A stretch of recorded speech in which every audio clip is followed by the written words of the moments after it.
आहे. नागपुरात रात्री मुसळधार पावसाची हजेरी पाहायला मिळाली. हसनबाग रोडवर 1 फुटापर्यंत पाणी साचलं. नंदनवन कॉलनी, हसनबाग परिसरातील घरांमध्ये देखील पाणी शिरलं. पावसानंतरची काही दृश्य आपण पाहतो. मुसळधार पावसाच्या हजेरीमुळे रस्त्यावर मोठ्या प्रमाणात पाणी साचलं होतं. अधिक अपडेट घेणार आहोत आमचे प्रतिनिधी गजानन उमाटे यांच्याकडून. गजानन, मोठ्या प्रमाणात पाऊस नागपुरात झालाय आणि नागरिकांना मात्र मोठ्या त्रासाला सामोरं जावं लागतंय. नक्कीच रात्री 40 ते 45 मिनिट पाऊस झाला आणि त्या 45 मिनिटाच्या पावसात नागपुरातील नंदनवन असो किंवा हसनबाग असो या परिसरामध्ये लोकांच्या घरांमध्ये पाणी शिरलं होतं. 1 ते 1.5 तासानंतर ते पाणी बाहेर पडलं, परंतु अजूनही लोकांच्या घरामध्ये गाळ साचलेला आहे. हे दृश्य मी तुम्हाला दाखवतोय. नंदनबाग कॉलनीतले बघा, साहित्य सगळं भिजलेलं आहे आणि घरामध्ये गाळ साचलेला आहे. बघा हे दृश्य आहे आणि फक्त 40 ते 45 मिनिटं पाऊस आल्यानंतर ही स्थिती आहे नागपूरची.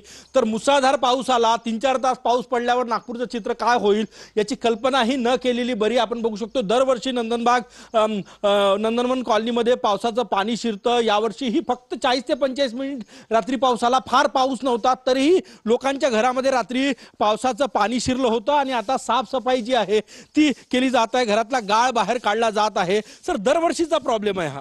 सर, म्हणजे मागच्या 20 वर्षापासून आम्ही हा प्रॉब्लेम दरवर्षी फेस करतो. वर्षातनं 4 ते 5दा आमच्या घरात पाणी घुसतं.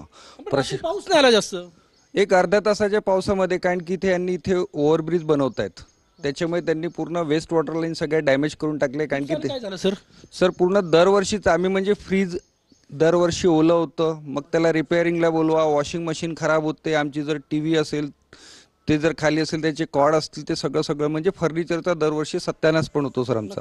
दरवर्षी या भागात पावसाचं पाणी शिरतं, परंतु यावेळेस फक्त 40 ते 45 मिनिट पाऊस आला असं सांगतात. रात्री पावसाचं पाणी तर रात्री 1:30-2 वाजेपर्यंत निघून गेलेलं आहे, परंतु आता घरातला गाळ काढण्याचं काम जे आहे ते लोकांकडनं केलं जात आहे.